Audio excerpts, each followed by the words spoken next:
For many, schooling via computer has meant internet crashes and bad connections. On the first day of school, most students in the largest district in Texas, the Houston Independent School District, couldn't log in to It's Learning, a remote educational management system that utilizes Microsoft Office tools. And teachers and students were very frustrated because they could not access their classes. Of course, teachers' cell phones, emails, school phones, of course, were on blast because everybody was trying to call them saying we cannot access, our classes. By the end of the week, many problems had been resolved, but students around the country are experiencing a bumpy ride with remote learning, often leading to frustration. Azucena Itule Ramos is entering her junior year in high school in Berkeley, California, a critical year for college-bound students. She hopes to attend prestigious Brown University, and she feels the pressure to perform well even during a pandemic.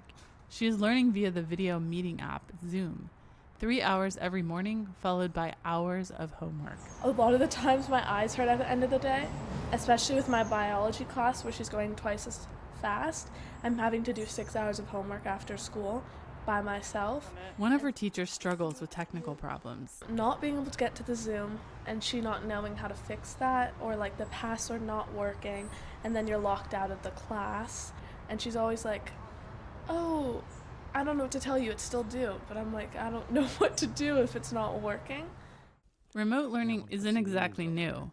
Some Americans learned to paint from a 1980s television show featuring artist Bob Ross. Millennials grew up learning from YouTube. But teaching remotely to an entire class presents unique challenges that only a limited number of institutions have fully overcome.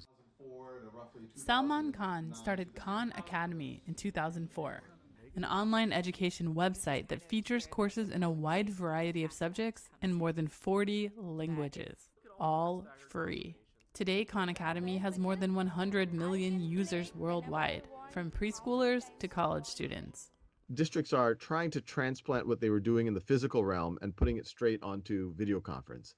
And it's a start, but I think we're almost erring on the side of too much now. Teachers are feeling overwhelmed because they have to do everything they were doing before, but now they have this added dimension of how do I virtualize it? Khan Academy has resource guides for teachers on how better to teach online and keep students engaged. The catastrophic situation is 20-30% of kids just get disengaged, and not only do they not learn, they atrophy and they just disengage from learning generally. Teachers and schools where possible should be able to architect fun things. If the kids don't feel emotionally and mentally supported right now, the academics are going to be that much harder.